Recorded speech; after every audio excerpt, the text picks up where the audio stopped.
would be called total obliteration. America के राष्ट्रपति Donald Trump Iran के खिलाफ मोर्चा खोले हुए हैं। उनके पहले शासन में भी ईरान के साथ अमेरिका के रिश्ते तनावपूर्ण थे और उनके दूसरे कार्यकाल में भी रिश्ते में तनाव चरम पर पहुंच गया है। इस बार बात डोनाल्ड ट्रंप की हत्या की साजिश से जुड़ी है, इसलिए दोनों देशों में तनाव इतना ज्यादा है कि ट्रंप ने ईरान को खुली धमकी दी है। ट्रंप ने अपने सलाहकारों को निर्देश दिए हैं कि अगर ईरान उनकी हत्या करता है तो उसे तबाह कर दिया जाए। अमेरिका ने यह भी संकेत दिए हैं कि अगर ईरान ने परमाणु हथियार से जुड़े परियोजनाओं को बंद नहीं किया तो अमेरिका उस पर और भी प्रतिबंध लगाएगा। ट्रंप ने ईरान पर और भी अधिक दबाव डालने के आदेश पर हस्ताक्षर भी किए हैं ताकि ईरान को परमाणु हथियार इकट्ठा करने से रोका जा सके और उसके तेल निर्यात को 0% तक पहुंचाया जा सके। ईरान पर अधिकतम दबाव बनाने संबंधी शासकीय आदेश पर हस्ताक्षर करने के बाद ट्रंप ने संवाददाताओं से बात की। उन्होंने कहा कि अगर ईरान ने मेरी हत्या की तो उसे तबाह कर दिया जाएगा।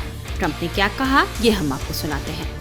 So I'm signing this and I'm unhappy to do it. मैं इस पर हस्ताक्षर कर रहा हूँ और मैं ऐसा करके खुश नहीं हूँ, लेकिन मेरे पास वास्तव में ज्यादा विकल्प नहीं है क्योंकि हमें मजबूत और दृढ़ रहना होगा और मुझे उम्मीद है कि इसका बड़े पैमाने पर इस्तेमाल नहीं करना पड़ेगा। ये बहुत अच्छा होगा अगर हम मध्य पूर्व और शायद पूरी दुनिया में शांति स्थापित कर सके। हम ईरान पर सख्त नहीं होना चाहते, हम किसी के प्रति सख्त नहीं होना चाहते, लेकिन वे परमाणु हथियार नहीं रख सकते। But they just can't have a nuclear weapon. किसी पत्रकार ने ट्रंप से यह भी पूछा कि आप इस पर हस्ताक्षर करके नाखुश क्यों हैं, अगर यह ईरान और उसके प्रतिनिधि ही थे जिन्होंने सुलेमानी के मारे जाने के बाद आप लोगों को मारकर और आपकी टीम के खिलाफ जवाबी कार्रवाई करने की धमकी दी थी। तो सुनिए ट्रंप ने इस पर क्या कहा। And why say that you're unhappy to sign it if it's Iran and their proxies who have threatened to retaliate against you and your team by killing you guys for taking out Soleimani? Well, they haven't done that, and that would be a terrible thing for them to do. Not because. खैर उन्होंने ऐसा नहीं किया है और ऐसा करना उनके लिए एक खतरनाक बात होगी।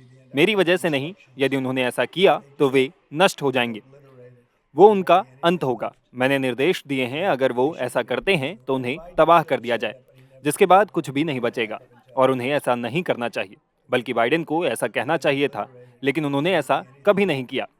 मुझे नहीं पता क्यों, शायद उनमें बुद्धि की कमी, लेकिन उन्होंने ऐसा कभी नहीं कहा। But he never said it. एक पत्रकार ने ट्रंप से यह भी सवाल किया कि आपने कहा कि यदि वे ऐसा करते हैं तो मिट जाएंगे, तो आप साफ साफ बताइए कि क्या ईरान आपकी हत्या का प्रयास करेगा तब ऐसा होगा। इस पर ट्रंप ने कहा, हाँ, पूर्ण विनाश होगा। When you said if they do it they get obliterated, just to be clear, you're talking about if Iran made an attempt on your life? Yeah, that would be called total obliteration. दरअसल America के न्याय विभाग ने नवंबर 2024 में ये आरोप लगाए थे कि राष्ट्रपति पद के चुनाव से पहले ईरान ने डोनाल्ड ट्रंप को मारने की साजिश रची थी, जिसे नाकाम कर दिया गया था। मीडिया रिपोर्ट्स के मुताबिक विभाग ने आरोप लगाया था कि ईरानी अधिकारियों ने सितंबर में फरहाद शकीरी नाम के एक शख्स को ट्रंप पर नजर रखने और उनकी हत्या करने का जिम्मा सौंपा था। हालांकि शकीरी इस काम में सफल नहीं हो पाया। बताया जा रहा है कि शकीरी अब भी ईरान में है। इससे पहले ईरान 2023 में डोनाल्ड ट्रंप को मारने की धमकी दे चुका है।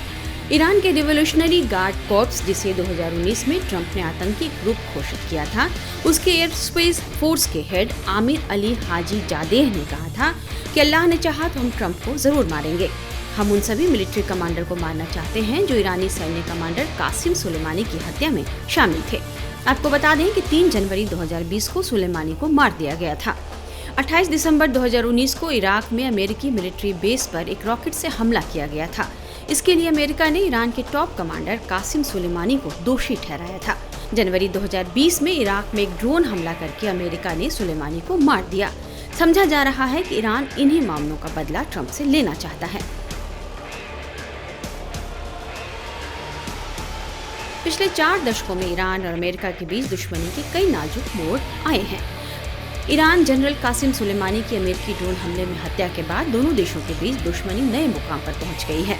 इसके अलावा ईरानी महिला महसा हसीन की मौत के बाद बाइडेन प्रशासन ने ईरान पर कई नए प्रतिबंध लगा दिए थे।